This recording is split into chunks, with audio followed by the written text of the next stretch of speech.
muy ñaareelu yoon bi ma fi toogee amati nañu waxtaan ak diisoo googu muy dialogue politique ou dialogue national ren gii nag ñu doon waxtaanee loo xam ne mooy suñu système politique ku ko wax nag lu ciy gën a fës mooy bu ñu dee jongante ci àgg ci poste de responsabilité muy président de la république muy assemblée nationale wala sax mu doon élection municipale yi nga xamante ne ci la ñuy tabbee maire yi wala président de conseil départementaux yi mu doon fësal nag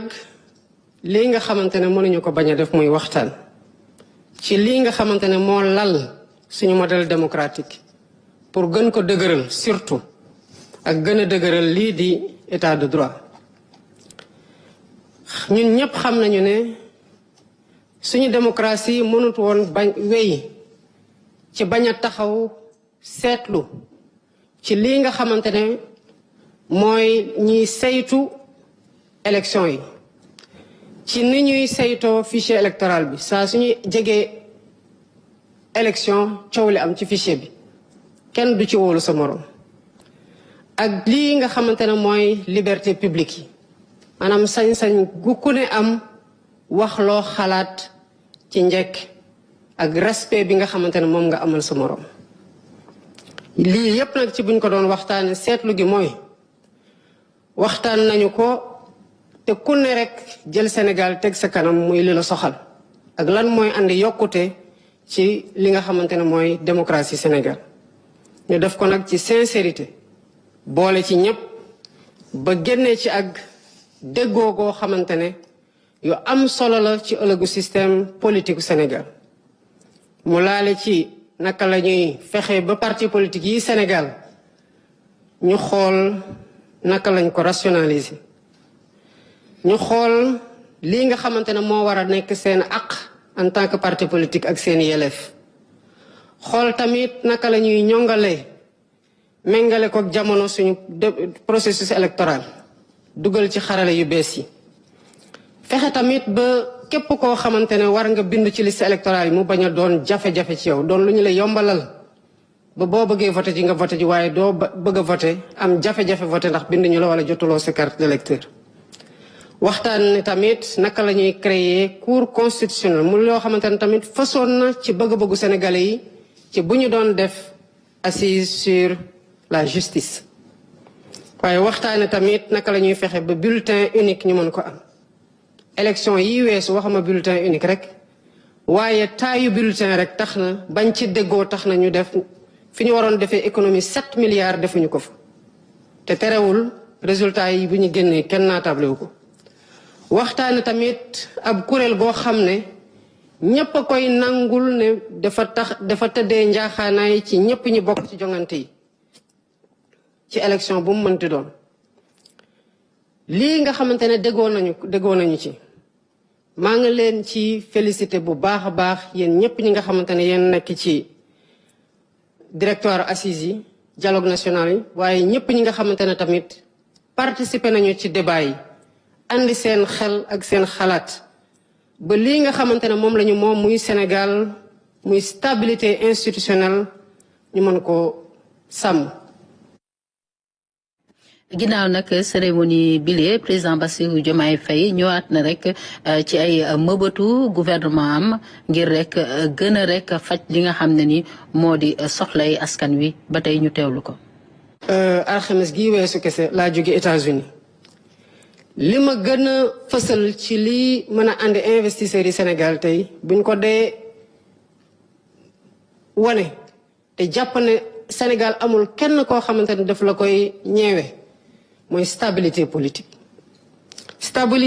nag climat politique bu dal mooy tax réew mën ko moom ba pare mën ci sukkandiku ne ay investisseurs ñëw leen ba loolu moo tax lépp loo xam ne dafay andi jàmm ci biir Sénégal dinaa ci taxaw suba ak ngoon guddeeg bëccëg ak képp koo xamante ne ànd nga ci loolu dinaa la ci tàllal loxo ndax loolu lañ am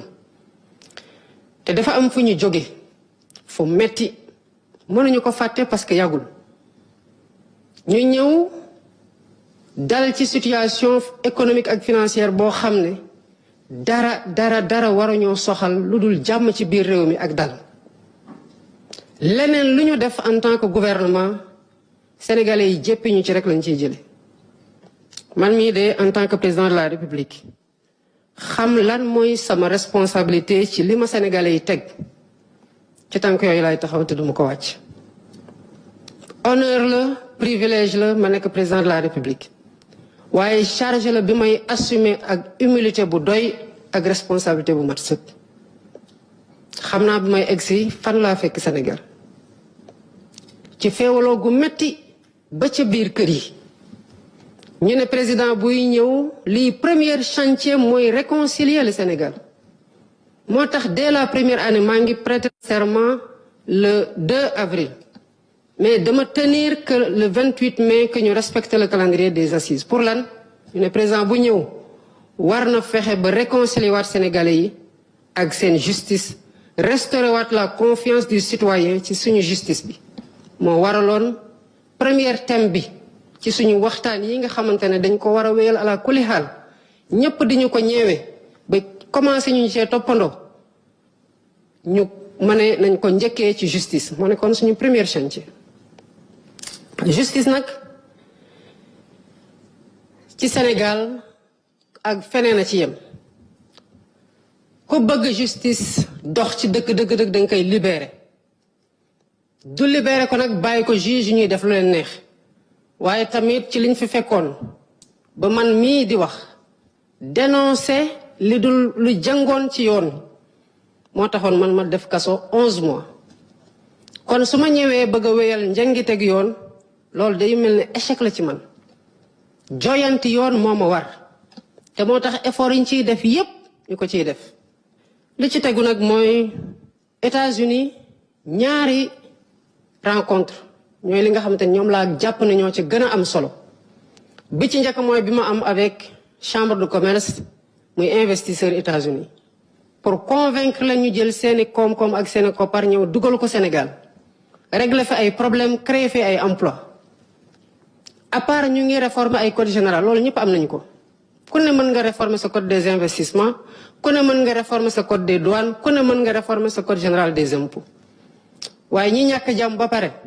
mënuñu xëy rek del amaat jàmm ci saasi te ñu ñu wër xam nañu ko lii nag su ma ko dee wax mën na am gars yi ne wéy am na divergence ak premier ministre non